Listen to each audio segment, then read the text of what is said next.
क्या आपने कभी महसूस किया है कि जीवन में ऐसा समय आता है जब सब कुछ होते हुए भी कुछ भी अपना नहीं लगता? जब सुबह आंख खुलती है तो मन भारी होता है, रात को नींद आती है तो डर के साथ, और हर नया दिन एक ही प्रश्न छोड़ जाता है, मेरे साथ ही ऐसा क्यों? यही वह क्षण होता है जब मनुष्य बाहर नहीं, भीतर से टूटता है। इसी टूटन से शुरू होती है यह कथा, एक ऐसे व्यक्ति की कहानी जिसके जीवन में दुख ऐसे उतर आया था जैसे कभी जाने का नाम ही न ले। उसे नहीं पता था कि उसके सारे कष्टों का उत्तर किसी बड़े तप, दान या कठिन साधना में नहीं, बल्कि केवल एक दिन, गुरुवार और भगवान विष्णु की कथा में छिपा है। माधव एक साधारण व्यक्ति था, न बहुत धार्मिक और न ही नास्तिक। वह भगवान को मानता था, पर जीवन की मार ने उसके विश्वास को थका दिया था। कभी वह भी हंसता था, सपने देखता था, भविष्य की योजनाएं बनाता था, लेकिन धीरे धीरे सब कुछ बिखरता चला गया। पहले काम में नुकसान हुआ, फिर नौकरी छूट गई, घर में तनाव बढ़ा, और जिन लोगों को वह अपना समझता था वे भी दूरी बनाने लगे। हर ओर से बंद रास्ते देखकर उसके भीतर एक चुप्पी भर गई थी। वह शिकायत नहीं करता था, रोता भी नहीं था, बस चुपचाप सब सहता जा रहा था। भीतर कहीं यह डर बैठ गया था कि शायद उसका जीवन ऐसे ही बीत जाएगा, संघर्ष में, असंतोष में और मौन पीड़ा में।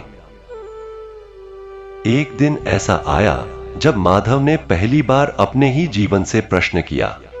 उसने सोचा कि अगर भगवान सच में पालनहार हैं, तो फिर कुछ लोगों को इतना दुख क्यों मिलता है? क्या कर्म ही सब कुछ तय करते हैं, या फिर कोई ऐसी भी कृपा होती है जो बिना मांगे मिल जाती है? उसी उलझन में वह एक सुबह घर से निकल पड़ा। कदम उसे मंदिर की ओर ले गए, लेकिन भीतर जाने का मन नहीं हुआ। वह बाहर ही बैठ गया, जैसे भगवान से नाराज हो। तभी उसकी दृष्टि एक वृद्ध साधु पर पड़ी, जिनके चेहरे पर अजीब सी शांति थी।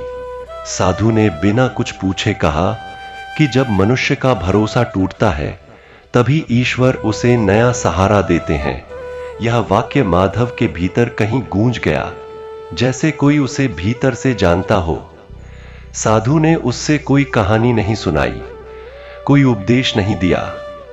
उन्होंने केवल इतना कहा कि गुरुवार का दिन भगवान विष्णु को समर्पित होता है, और जो व्यक्ति इस दिन उनकी कथा को सच्चे मन से सुन ले, उसके दुख धीरे धीरे अपना प्रभाव खोने लगते हैं।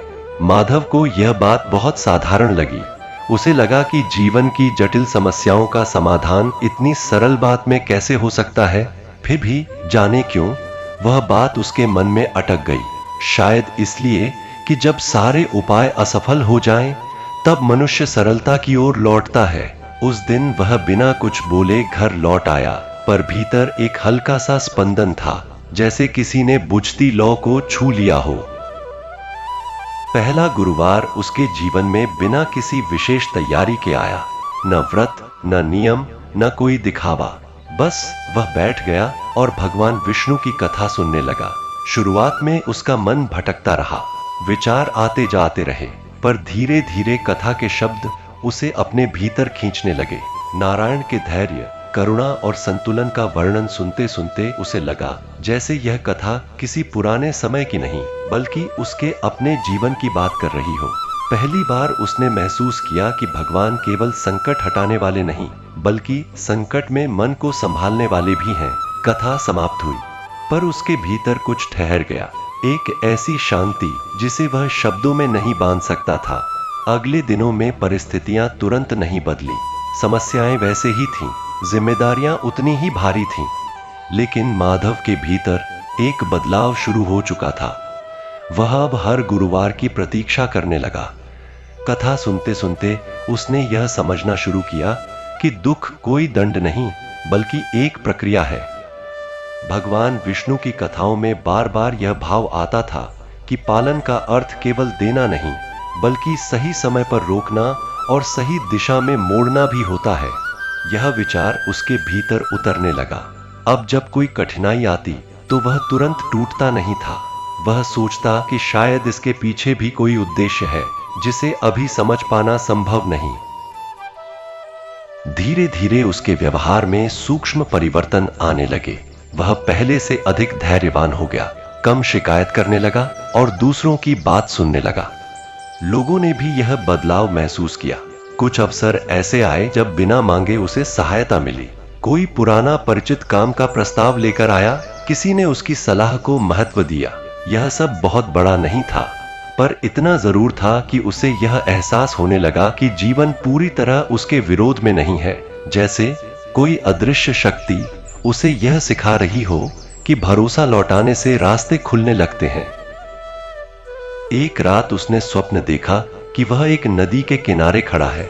नदी बहुत शांत है, लेकिन उसका प्रवाह गहरा है। एक आवाज आती है कि जो बहाव से डरता है वह किनारे ही खड़ा रह जाता है, और जो विश्वास करता है वही पार उतरता है।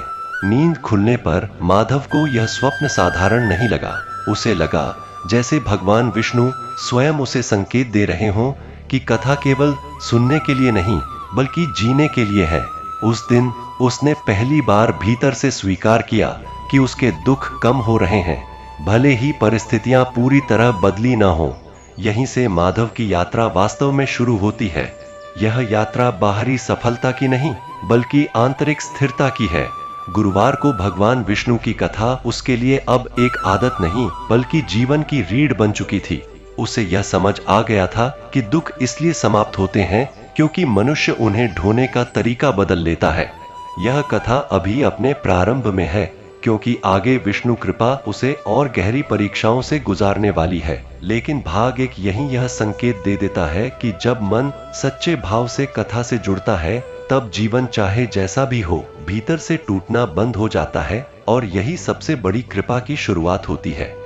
माधव को अब यह स्पष्ट होने लगा था कि उसके जीवन में जो परिवर्तन हो रहा है वह अचानक आया कोई चमत्कार नहीं, बल्कि भीतर जमी हुई परतों के धीरे धीरे हटने की प्रक्रिया है। पहले जहां हर सुबह उसे बोझ लगती थी, अब वही सुबह एक मौन प्रश्न लेकर आती। आज मैं किस दृष्टि से जीवन को देखूंगा? यह प्रश्न उसे कमजोर नहीं करता था, बल्कि सजग बनाता था।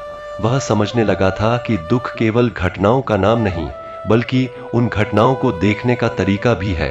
भगवान विष्णु की कथा उसे यह सिखा रही थी कि पालन केवल बाहरी संसार का नहीं, बल्कि मन की अवस्था का भी होता है।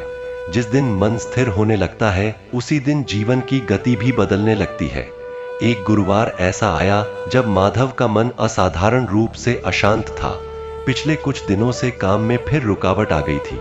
एक भरोसेमंद व्यक्ति ने साथ छोड़ दिया था और घर में पुराने विवाद फिर सिर उठाने लगे थे। पहले जैसा होता तो वह टूट जाता, लेकिन इस बार उसने कथा सुनने से पहले ही मन में कहा कि चाहे जो हो, वह आज कथा से पीछे नहीं हटेगा। जैसे जैसे कथा आगे बढ़ी, उसमें वर्णित एक प्रसंग उसके हृदय में गहराई से उतर गया। जब भगवान विष्णु स्वयं अपने भक्तों की परीक्षा लेते हैं ताकि उनका विश्वास सतही न रह जाए। माधव को पहली बार यह समझ आया कि कठिन समय आना यह नहीं दर्शाता कि ईश्वर दूर हो गए हैं, बल्कि कई बार यह उनके और निकट होने का संकेत होता है। उस दिन कथा समाप्त होने के बाद माधव देर तक वहीं बैठा रहा। उसने महसूस किया कि उसके भीतर एक प्रकार की स्पष्टता जन्म ले रही है। उसे यह बोध हुआ कि वह अब हर परिस्थिति में तुरंत निष्कर्ष निकालने की आदत से मुक्त हो रहा है। पहले वह किसी भी परेशानी को जीवन की हार मान लेता था, लेकिन अब वह उसे एक अध्याय की तरह देखने लगा था, पूरी किताब की तरह नहीं। यह परिवर्तन बहुत सूक्ष्म था, पर प्रभाव गहरा था। वह जान गया था कि कथा का उद्देश्य उसे कोई आसान रास्ता दिखाना नहीं, बल्कि उसे इतना मजबूत बनाना है कि वह कठिन रास्तों पर भी संतुलन बनाए रख सके। समय के साथ माधव के संबंधों में भी बदलाव आने लगे। जिन लोगों से दूरी बन गई थी, उनसे संवाद फिर शुरू होने लगा। यह संवाद हमेशा मधुर नहीं होता था, पर ईमानदार जरूर था। माधव अब अपनी बात कहने से नहीं डरता था, न ही दूसरों की बात सुनने से घबराता था। उसे यह समझ में आने लगा था कि संबंधों में आने वाली कठिनाइयां भी विष्णु लीला का ही एक रूप है, जिनका उद्देश्य मनुष्य को परिपक्व बनाना है। जब वह इस दृष्टि से चीजों को देखने लगा तो टकराव कम होने लगे, और जहां समाधान संभव नहीं था, वहां स्वीकार का भाव पैदा होने लगा। एक दिन उसने अपने जीवन के पुराने पन्नों को पलटना शुरू किया। उसने देखा कि कितनी बार वह परिस्थितियों को कोसता रहा, लोगों को दोष देता रहा और स्वयं को परिस्थितियों का शिकार मानता रहा।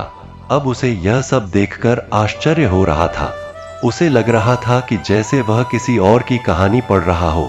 भगवान विष्णु की कथा ने उसे यह दृष्टि दी थी कि जीवन में घटने वाली हर घटना का एक व्यापक संदर्भ होता है, जिसे हम तत्काल नहीं देख पाते। यह समझ उसे अहंकार से मुक्त कर रही थी और साथ ही उसे जिम्मेदार भी बना रही थी। एक और गुरुवार को कथा सुनते समय उसे यह विचार आया कि क्या वह केवल अपने लिए ही यह शांति चाहता है या फिर इसे दूसरों के साथ भी बांट सकता है। उसी दिन उसने अपने एक मित्र को कथा सुनने के लिए आमंत्रित किया, जो लंबे समय से अवसाद से जूझ रहा था। दोनों साथ बैठे, कथा सुनी और बिना ज्यादा बोले एक दूसरे की उपस्थिति को महसूस किया। कथा समाप्त होने पर मित्र की आंखों में आंसू थे, पर वे आंसू पीड़ा के नहीं बल्कि हल्केपन के थे। माधव ने तब जाना कि यह कथा केवल व्यक्तिगत मुक्ति का साधन नहीं बल्कि सामूहिक सांत्वना का मार्ग भी है। धीरे धीरे माधव का विश्वास गहराता गया, पर वह अंधविश्वास में नहीं बदल रहा था। वह हर बात को तर्क से नहीं, अनुभव से समझने लगा था। उसे यह एहसास हो गया था कि भगवान विष्णु की कृपा किसी एक दिन या एक कर्म तक सीमित नहीं होती।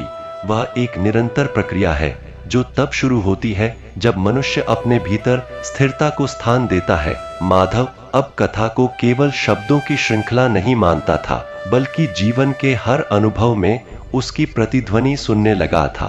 कभी धैर्य के रूप में, कभी करुणा के रूप में, तो कभी मौन स्वीकार के रूप में। एक रात उसने फिर स्वप्न देखा। इस बार उसने स्वयं को एक विशाल आकाश के नीचे खड़ा पाया। आकाश में बादल थे, पर उनके बीच से प्रकाश की किरणें झांक रही थीं। एक स्वर गूंजा कि प्रकाश को देखने के लिए बादलों का हटना आवश्यक नहीं, दृष्टि का बदलना पर्याप्त है। नींद खुलते ही माधव के चेहरे पर हल्की मुस्कान थी। वह समझ गया था कि जीवन में समस्याएं बनी रह सकती हैं, पर वे अब उसके भीतर अंधकार नहीं भर सकती। यही वह बिंदु था जहां से उसका दुख सच अर्थों में समाप्त होने लगा था। अब माधव की यात्रा एक नए चरण में प्रवेश कर रही थी। गुरुवार की कथा उसके जीवन में एक आधार बन चुकी थी, लेकिन आगे उसे यह भी सीखना था कि इस आधार पर खड़ा रहकर संसार के व्यवहारिक संघर्षों से कैसे जूझा जाए। विष्णु कृपा उसे और गहरे अनुभवों की ओर ले जाने वाली थी, जहां विश्वास की परीक्षा केवल शब्दों में नहीं, कर्मों में होगी। यह कथा अभी आगे और विस्तार लेने वाली है, क्योंकि जब मनुष्य भीतर से स्थिर होता है, तब ईश्वर उसे बाहरी संसार की जिम्मेदारियां सौंपते हैं। यही से भाग 1 का विस्तार पूर्ण होता है और आगे की कथा उस यात्रा की ओर बढ़ती है जहां विश्वास, कर्म और कृपा एक दूसरे में घुलकर जीवन को एक नया अर्थ देने लगते हैं। माधव अब जिस अवस्था में पहुंच चुका था, वहां जीवन उसे पहले जैसा कठोर नहीं लगता था, पर सरल भी नहीं हुआ था। स्थिरता आने के बाद जैसे ईश्वर ने उसके सामने नए प्रश्न रख दिए थे। अब समस्याएं बाहर से कम और भीतर से अधिक उभरने लगी थीं।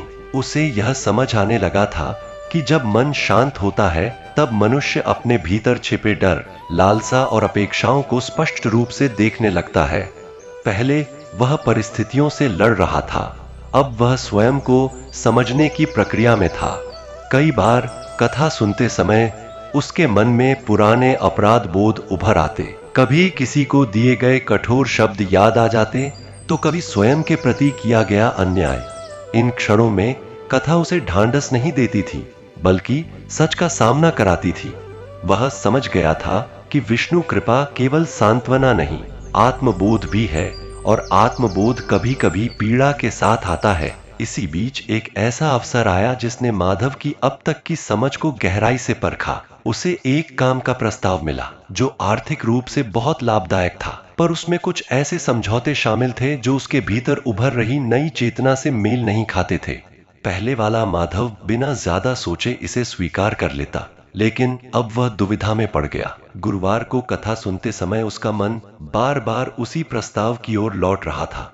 कथा में जब धर्म और संतुलन की बात आई, तो उसे लगा जैसे प्रश्न सीधे उससे किया जा रहा हो। वह पहली बार समझ पा रहा था कि विष्णु भक्ति का अर्थ केवल सहनशील होना नहीं, बल्कि सही और गलत के बीच स्पष्टता रखना भी है।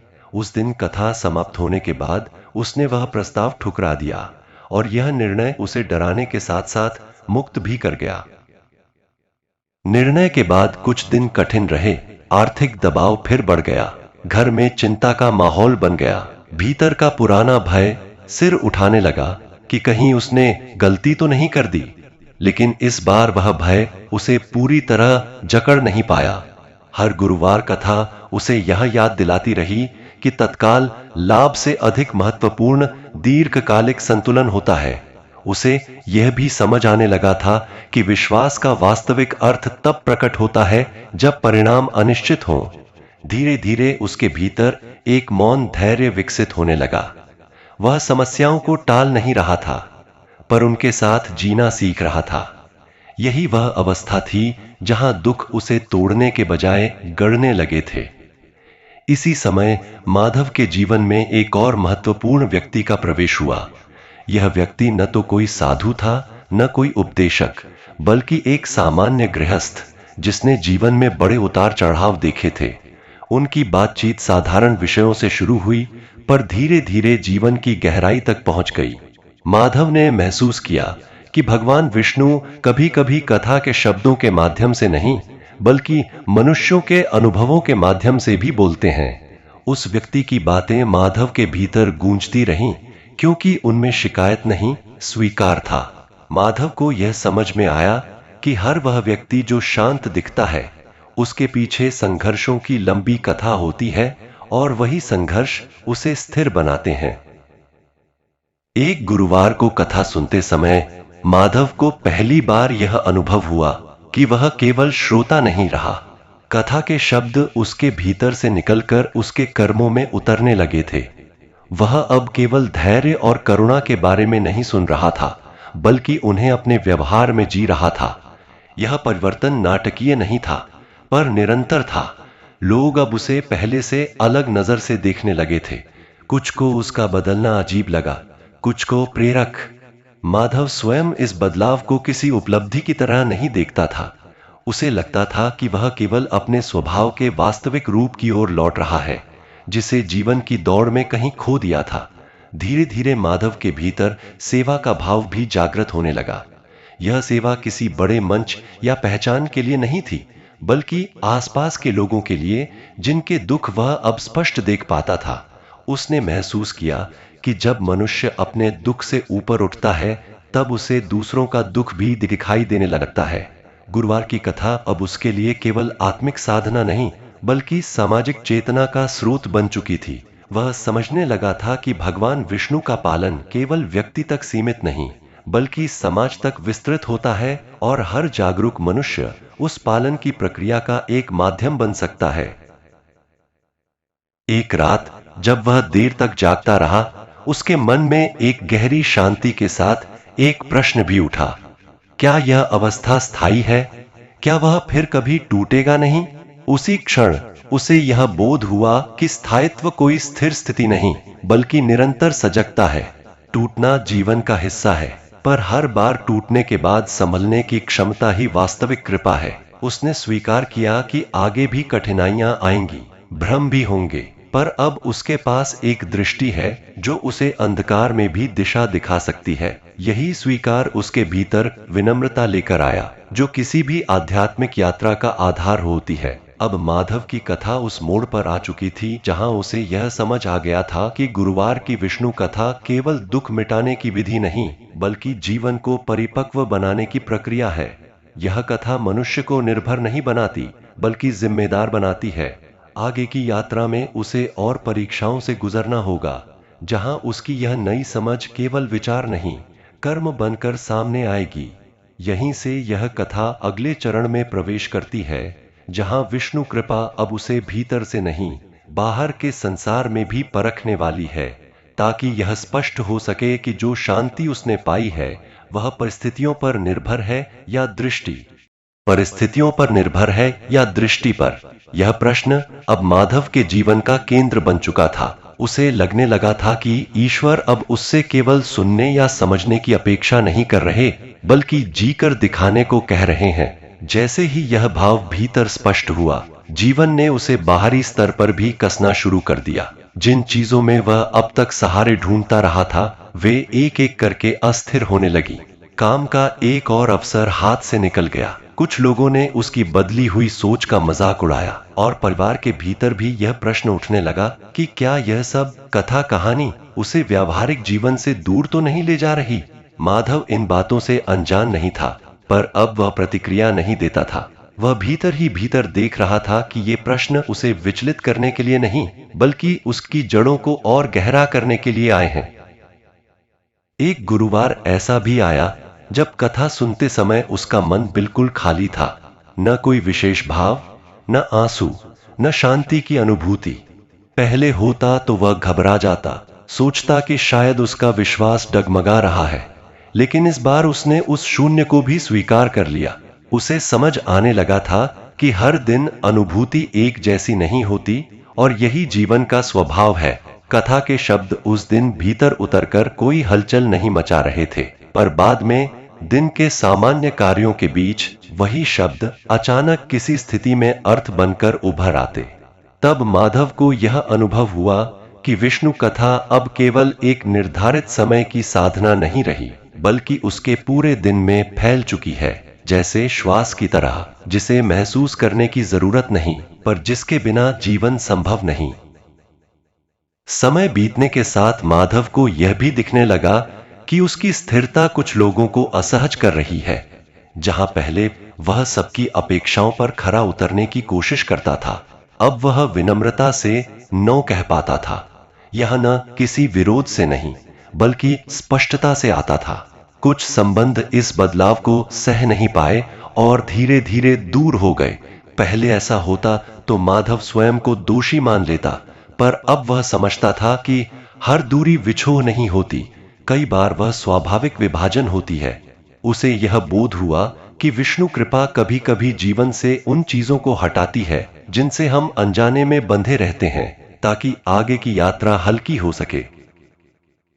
एक दिन उसके जीवन में ऐसी स्थिति आई जहां उसे किसी और की बड़ी भूल का भार उठाना पड़ा। यह अन्याय स्पष्ट था और उसके भीतर का पुराना स्वर उसे उकसा रहा था कि वह विरोध करे, क्रोध करे, स्वयं को सही साबित करे। लेकिन कथा से उपजी नई दृष्टि ने उसे ठहरने को कहा। उसने देखा कि इस स्थिति में उसका क्रोध किसे लाभ देगा और उसकी शांति किसे। उसने विवेक से काम लिया, आवश्यक शब्द कहे, पर अपने भीतर कटुता नहीं पनपने दी। परिणाम तुरंत उसके पक्ष में नहीं आया, पर भीतर एक संतुलन बना रहा। उसी क्षण उसे यह समझ आया कि विष्णु भक्ति का सबसे कठिन पक्ष यही है, जब आप सही होते हुए भी अपने भीतर गलत भावों को स्थान न दें। धीरे धीरे माधव को यह भी अनुभव होने लगा कि वह अब अपने जीवन को दूसरों से तुलना करके नहीं देखता। पहले उसे लगता था कि कुछ लोग बिना प्रयास के आगे बढ़ जाते हैं और कुछ संघर्ष में ही रह जाते हैं। अब वह हर व्यक्ति की यात्रा को अलग दृष्टि से देखने लगा था। उसे समझ आने लगा था कि भगवान विष्णु का पालन समान परिणाम नहीं देता, बल्कि समान अवसर देता है। अवसर सीखने का, समझने का और परिपक्व होने का। यह समझ उसे ईर्ष्या से मुक्त कर रही थी। वह अब दूसरों की सफलता में भी सहज आनंद महसूस कर पाता था, क्योंकि उसका अपना मूल्य बाहरी उपलब्धियों से जुड़ा नहीं रहा था। एक रात उसने स्वप्न नहीं, बल्कि जागृत अनुभव किया। वह बैठा था और उसके मन में अचानक यह स्पष्ट हुआ कि जिन प्रश्नों से वह वर्षों भागता रहा, वे अब उसे डराते नहीं हैं। मृत्यु, असफलता, अकेलापन, ये सब अब उसे जीवन के विरोधी नहीं, बल्कि उसके हिस्से लगने लगे थे। इस स्वीकार में कोई निराशा नहीं थी, बल्कि एक गहरी शांति थी। उसे लगा जैसे विष्णु कृपा उसे यह सिखा रही हो कि जीवन को संपूर्ण रूप से स्वीकार करना ही वास्तविक भक्ति है, केवल उजले पक्ष को नहीं, बल्कि छायाओं को भी। अब माधव के भीतर यह इच्छा प्रबल होने लगी कि वह कथा को केवल सुनने और जीने तक सीमित न रखे, बल्कि उसे अपने कर्मों के माध्यम से व्यक्त करे। उसने छोटे छोटे स्तर पर जिम्मेदारियां उठानी शुरू की, जहां परिणाम की गारंटी नहीं थी पर प्रयास की सच्चाई थी। उसे यह समझ में आ गया था कि जब मन स्थिर हो जाता है तब ईश्वर मनुष्य को माध्यम बनाते हैं। यह माध्यम बनना किसी विशेष दर्जे का नाम नहीं, बल्कि हर दिन सही विकल्प चुनने का अभ्यास है, चाहे कोई देखे या ना देखे। इस बिंदु पर माधव की कथा एक ऐसे चरण में पहुंच चुकी थी जहां उसके जीवन में दुख का स्वर बदल गया था। दुख अब पीड़ा नहीं, संकेत बन गया था। समस्याएं अब रुकावट नहीं, दिशा सूचक बन गई थीं। गुरुवार की विष्णु कथा ने उसे यह दृष्टि दे दी थी कि जीवन का उद्देश्य केवल सुख प्राप्त करना नहीं, बल्कि संतुलन में जीना है। आगे की यात्रा में परिस्थितियां और कठिन होंगी, निर्णय और जटिल होंगे, पर अब माधव भीतर से तैयार था। यही वह तैयारी है जहां से कथा का अगला भाग जन्म लेता है, एक ऐसी परीक्षा की ओर जहां विश्वास केवल मन में नहीं, कर्म में पूरी तरह प्रकट होने वाला है। उस तैयारी के बाद जीवन ने सचमुच माधव को ऐसे मोड़ पर ला खड़ा किया जहां केवल भीतर की समझ पर्याप्त नहीं थी, बल्कि हर क्षण उसे व्यवहार में उतरना था। एक ऐसा अवसर आया जब उसके सामने दो रास्ते थे, एक ऐसा जिसमें तुरंत लाभ, मान और स्थिरता दिख रही थी, और दूसरा ऐसा जिसमें अनिश्चितता, मेहनत और आलोचना तय थी। पहले मार्ग पर चलना आसान था, वही पुरानी दुनिया थी जहां वह फिर से स्वयं को साबित कर सकता था। दूसरा मार्ग किसी स्पष्ट लाभ का वादा नहीं करता था, बस भीतर की आवाज कह रही थी कि यही सही है। उस रात माधव देर तक सो नहीं पाया। कथा के शब्द उसके मन में गूंजते रहे, लेकिन इस बार वे उसे आश्वासन नहीं दे रहे थे, बल्कि प्रश्न बनकर सामने खड़े थे। उसे लगा जैसे विष्णु उससे पूछ रहे हों, क्या तुम उस शांति को चुनोगे जो बाहर से सुरक्षित दिखती है, या उस सत्य को जो भीतर से सही लगता है? बहुत देर बाद उसने महसूस किया कि डर दोनों में है, पर एक डर उसे बांधता है और दूसरा उसे विस्तृत करता है। सुबह होने से पहले उसने निर्णय ले लिया, और उस निर्णय के साथ ही उसके भीतर एक अजीब सी स्थिरता उतर आई, जैसे किसी ने कह दिया हो कि अब जो होगा वह संभाल लिया जाएगा। उस निर्णय के परिणाम तुरंत आसान नहीं थे। जिस मार्ग को उसने चुना था उसमें लोगों की शंकाएं, परिवार की चिंता और समाज की चुप अपेक्षाएं सब शामिल थीं। कई बार उसे स्वयं पर संदेह हुआ कि क्या उसने सही किया है, लेकिन हर बार जब वह गुरुवार को कथा सुनने बैठता तो उसे यह याद आ जाता कि भक्ति का अर्थ केवल संकट में सहारा पाना नहीं, बल्कि संकट को भी साधना में बदलना है। धीरे धीरे उसने देखा कि जिन कठिनाइयों से वह गुजर रहा है वे उसे तोड़ नहीं रही, बल्कि उसके भीतर से क्षमताएं जगा रही हैं जिनके बारे में उसने कभी सोचा भी नहीं था। वह अधिक सुनने लगा था, कम प्रतिक्रिया देने लगा था। जहां पहले वह तुरंत निष्कर्ष निकाल लेता था, अब वह परिस्थितियों को समय देने लगा था। उसे समझ आने लगा था कि विष्णु का पालन केवल बाहरी सुरक्षा नहीं, बल्कि भीतर विवेक का विस्तार है। इसी दौरान उसके जीवन में कुछ नए लोग आए जिनसे उसका कोई पुराना परिचय नहीं था, पर उनके साथ बातचीत में उसे एक अजीब सी पहचान महसूस होती थी। वे लोग भी अपने अपने संघर्षों से गुजर रहे थे, पर उनमें शिकायत की जगह जिज्ञासा थी। माधव के लिए यह अनुभव नया था, क्योंकि पहले उसके संबंध या तो अपेक्षाओं पर टिके होते थे या समान स्वार्थों पर। अब जो संबंध बन रहे थे वे किसी लाभ की योजना से नहीं, बल्कि साझा समझ से जुड़े थे। उसे लगा जैसे विष्णु कृपा उसके चारों ओर एक नया परिवेश रच रही हो, जहां उसे स्वयं को साबित करने की आवश्यकता नहीं थी। इन लोगों के साथ रहते हुए उसने पहली बार यह अनुभव किया कि संगति का अर्थ केवल साथ होना नहीं, बल्कि एक दूसरे की यात्रा का सम्मान करना है। पर जीवन केवल विस्तार ही नहीं देता, वह परीक्षा भी लेता है। एक समय ऐसा आया जब माधव का सामना अपनी ही पुरानी आदतों से हुआ। एक स्थिति में उसे अवसर मिला कि वह चुपचाप किसी और की कमजोरी का लाभ उठा सके। यह वही प्रवृत्ति थी जिसे वह पहले सामान्य मानता था। उस क्षण उसके भीतर दो स्वर स्पष्ट थे। एक कह रहा था कि यह अवसर है, इसे छोड़ना मूर्खता होगी। दूसरा स्वर शांत था पर दृढ़, और उसे याद दिला रहा था कि जो दृष्टि उसने पाई है वह केवल विचारों में नहीं, चुनावों में दिखनी चाहिए। उस निर्णय में उसने लाभ छोड़ दिया। बाहर से यह किसी को दिखाई नहीं दिया, पर भीतर कुछ गहरा बदल गया। उसने महसूस किया कि उसने स्वयं को उस स्तर पर सम्मान दिया है जिसे कोई बाहरी प्रशंसा नहीं दे सकती। समय के साथ माधव को यह भी दिखने लगा कि कथा सुनने मात्र से दुख समाप्त होने का अर्थ यह नहीं कि जीवन में दुख आता ही नहीं, बल्कि दुख का स्वरूप बदल जाता है। पहले दुख उसे भीतर से कमजोर कर देता था, अब वह उसे सजग बना देता था। जब कोई बात मन को चुभती तो वह तुरंत उससे भागता नहीं था, बल्कि देखता था कि यह चुभन क्या सिखा रही है। उसे यह समझ आने लगा कि विष्णु कथा का सबसे बड़ा उपहार यही है, जीवन को शत्रु की तरह नहीं, शिक्षक की तरह देखना। इस दृष्टि ने उसे कठोर नहीं बनाया, बल्कि अधिक संवेदनशील बना दिया। वह दूसरों के संघर्षों को अधिक गहराई से समझने लगा, बिना उन्हें ठीक करने की जल्दबाजी के। एक दिन उसके जीवन में ऐसी घटना घटी जिसने उसके भीतर जमी हुई अंतिम शंका को भी उजागर कर दिया। किसी अपने ने उस पर अविश्वास जताया, बिना पूरी बात समझे। यह वह क्षण था जहां पहले का माधव टूट जाता या स्वयं को साबित करने में ऊर्जा लगा देता। इस बार उसने भीतर उठते दर्द को देखा, स्वीकार किया, लेकिन उसे दिशा देने दी। उसने बात रखी, पर आग्रह नहीं किया। उसने समझ लिया था कि हर गलतफहमी का समाधान तुरंत नहीं होता और हर संबंध का भविष्य हमारे हाथ में नहीं होता। उस रात उसे गहरी नींद आई और सुबह उठते समय उसके मन में कोई बोझ नहीं था।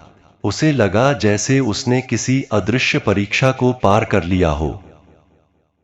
धीरे धीरे माधव के भीतर यह बोध और गहरा होता गया कि वह अब जीवन से कुछ पाने की होड़ में नहीं है, बल्कि जीवन के साथ चलने की अवस्था में है। यह अवस्था निष्क्रिय नहीं थी, बल्कि सजग थी। वह कर्म करता था, योजना बनाता था, पर परिणाम को अपनी पहचान नहीं बनाता था। उसे यह समझ आ गया था कि विष्णु भक्ति मनुष्य को दुनिया से अलग नहीं करती, बल्कि दुनिया में संतुलित रूप से स्थापित करती है। यही संतुलन उसे उन क्षणों में भी थामे रखता था जब परिस्थितियां उसके अनुकूल नहीं होती थीं।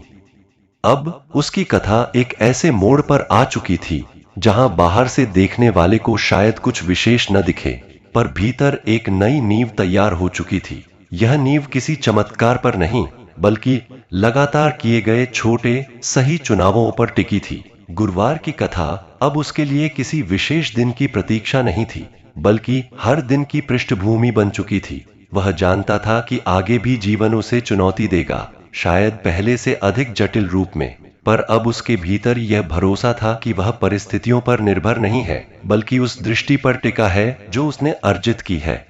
यहीं से उसकी यात्रा एक नए स्तर पर प्रवेश करती है, जहां कथा केवल सुनी नहीं जाएगी, बल्कि दूसरों के जीवन में प्रतिध्वनित होने लगेगी, बिना शब्दों के, केवल उपस्थिति के माध्यम से। उस उपस्थिति के साथ जीना माधव के लिए अब एक नई जिम्मेदारी बन चुका था। भले ही उसने उसे कभी नाम नहीं दिया, वह जहां भी जाता लोग उसके भीतर आई शांति को महसूस करते, भले ही वे उसका कारण न समझ पाते। कुछ लोग उससे अपने मन की बातें कहने लगे, बिना यह जाने कि वह उत्तर देगा भी या नहीं। माधव पहले इन क्षणों से घबराता था। उसे लगता था कि कहीं वह स्वयं को किसी ऐसे स्थान पर तो नहीं रख रहा जिसके योग्य वह नहीं है। लेकिन धीरे धीरे उसने समझा कि यह कोई पद या भूमिका नहीं है, बल्कि केवल सुनने की क्षमता है, बिना सुधारने की इच्छा के, बिना सलाह देने की जल्दी के। वह लोगों के दुख को अपने भीतर उतारता नहीं था, पर उनसे भागता भी नहीं था। इस संतुलन में उसे पहली बार यह बोध हुआ कि विष्णु भक्ति केवल व्यक्तिगत मुक्ति का मार्ग नहीं, बल्कि सामूहिक संवेदनशीलता की भूमि भी है, जहां एक स्थिर मन दूसरे को थोड़ी देर के लिए विश्राम दे सकता है। इसी क्रम में एक ऐसा अनुभव आया जिसने उसके भीतर छिपे सूक्ष्म अहंकार को भी सामने ला दिया। किसी ने उसकी सराहना कर दी, कहा कि उसके साथ बात करने से मन हल्का हो जाता है। यह वाक्य सुनकर उसके भीतर क्षण भर के लिए सुख उठा और उसी क्षण उसने उसे पहचान लिया। वह समझ गया कि यदि वह इस सुख को पकड़ लेगा तो वही शांति जो अब तक सहज थी बोझ बन जाएगी। उस रात उसने कथा नहीं सुनी, न किसी विशेष साधना में बैठा। वह बस चुपचाप अपने भीतर उठे उस भाव को देखता रहा, जैसे कोई यात्री रास्ते में पड़े पत्थर को देखकर दिशा बदल लेता है। उसे यह समझ में आ गया कि विष्णु का मार्ग बहुत सूक्ष्म है। यह बाहरी मोह से पहले भीतर के मोह से मुक्त होना सिखाता है। समय आगे बढ़ा और जीवन ने एक और कठिन प्रश्न उसके सामने रख दिया। एक ऐसा निर्णय जिसमें न केवल उसका भविष्य बल्कि कई और लोगों की आजीविका जुड़ी थी। यह जिम्मेदारी उसके लिए नई थी। पहले वह केवल अपने चुनावों के परिणाम झेलता था, अब उसके निर्णयों की छाया दूसरों तक पहुंचने वाली थी। इस भार ने उसे भीतर तक हिला दिया। उसने देखा कि भय अब किसी असफलता का नहीं बल्कि किसी को हानि पहुंचाने का है। उसने पहली बार अनुभव किया कि जब दृष्टि बदलती है तो डर का स्वरूप भी बदल जाता है। उस गुरुवार कथा सुनते समय उसे कोई समाधान नहीं मिला, पर उसे यह स्पष्ट दिखा कि समाधान की जल्दी ही समस्या का हिस्सा है। उसने समय लिया, लोगों से खुलकर बात की, अपनी सीमाएं स्वीकार की और अंततः ऐसा निर्णय लिया जिसमें पूर्णता नहीं पर ईमानदारी थी। परिणाम मिश्रित रहे, पर उसके भीतर कोई टूटन नहीं थी। वह जानता था कि उसने अपनी दृष्टि से समझौता नहीं किया। इन सब के बीच माधव के भीतर एक और परिवर्तन शांत रूप से घट रहा था। उसका समय बोध बदल रहा था। पहले वह भविष्य की चिंता में वर्तमान खो देता था या अतीत के विश्लेषण में उलझ जाता था। अब वह जिस क्षण में होता वहीं पूर्ण रूप से उपस्थित रहता। यह कोई अभ्यास नहीं था बल्कि स्वाभाविक प्रवृत्ति बन चुकी थी। वह साधारण कार्यों में भी गहराई अनुभव करने लगा। चलते समय पैरों का धरती से स्पर्श, बोलते समय शब्दों की जिम्मेदारी और मौन में छिपी स्पष्टता। उसे समझ आने लगा कि विष्णु कथा का वास्तविक प्रभाव किसी अद्भुत अनुभव में नहीं बल्कि इस साधारण सजगता में है जो जीवन को बोझ नहीं संवाद बना देती है। एक समय ऐसा भी आया जब जीवन ने उसे फिर से अभाव का स्वाद चखाया। आर्थिक अस्थिरता, भविष्य की अनिश्चितता और कुछ अधूरे प्रयास सब एक साथ सामने खड़े थे। बाहर से देखने पर ऐसा लग सकता था कि वह फिर वहीं आ गया है जहां से उसने यात्रा शुरू की थी, लेकिन भीतर से वह जानता था कि यह वही स्थिति नहीं है। इस बार उसके पास शिकायत की भाषा नहीं थी। वह कठिनाई को नकार नहीं रहा था, पर उससे अपनी पहचान भी नहीं जोड़ रहा था। उसने देखा कि कैसे मन कभी कभी पुराने डर को नए रूप में सामने लाता है। वह उन डरों को देखता रहा बिना उन्हें भगाने की कोशिश के। यही वह क्षण था जहां उसे यह अनुभव हुआ कि दुख का अंत परिस्थितियों से नहीं, संबंध से होता है। उस संबंध से जो मन अपने अनुभवों के साथ बनाता है। इन्हीं दिनों एक शाम जब वह अकेला बैठा था, उससे अपने जीवन की पूरी यात्रा एक धागे में बंधी हुई दिखाई दी। कोई घटना अलग थलग नहीं थी। हर गिरावट, हर प्रतीक्षा, हर प्रश्न सब किसी अदृश्य क्रम का हिस्सा लग रहे थे। यह कोई दर्शन नहीं था बल्कि एक सीधी अनुभूति थी कि जीवन में कुछ भी व्यर्थ नहीं जाता यदि दृष्टि जागृत हो। उसे लगा जैसे विष्णु का पालन इसी में है, जीवन के हर अंश को स्वीकार करना बिना यह तय किए कि कौन सा भाग मूल्यवान है और कौन सा नहीं। इस अनुभूति में कोई उत्साह नहीं था बल्कि गहरी स्थिर संतुष्टि थी। अब माधव के लिए गुरुवार केवल कथा सुनने का दिन नहीं रहा था। वह दिन उसे स्मरण कराता था कि वह किस दृष्टि से जीना चाहता है। कभी कभी वह कथा सुनता, कभी केवल मौन में बैठता और कभी उस दिन सामान्य से अधिक सजग होकर अपने कर्म करता। उसने समझ लिया था कि भक्ति का कोई एक रूप नहीं होता और न ही उसे किसी एक ढांचे में बांधा जा सकता है। जो बात स्थायी थी वह थी दृष्टि की स्पष्टता और मन की ईमानदारी।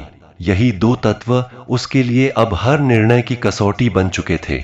इस बिंदु पर उसकी यात्रा किसी निष्कर्ष पर नहीं पहुंची थी बल्कि एक ऐसे विस्तार में प्रवेश कर चुकी थी जहां अंत का प्रश्न ही अप्रासंगिक हो जाता है।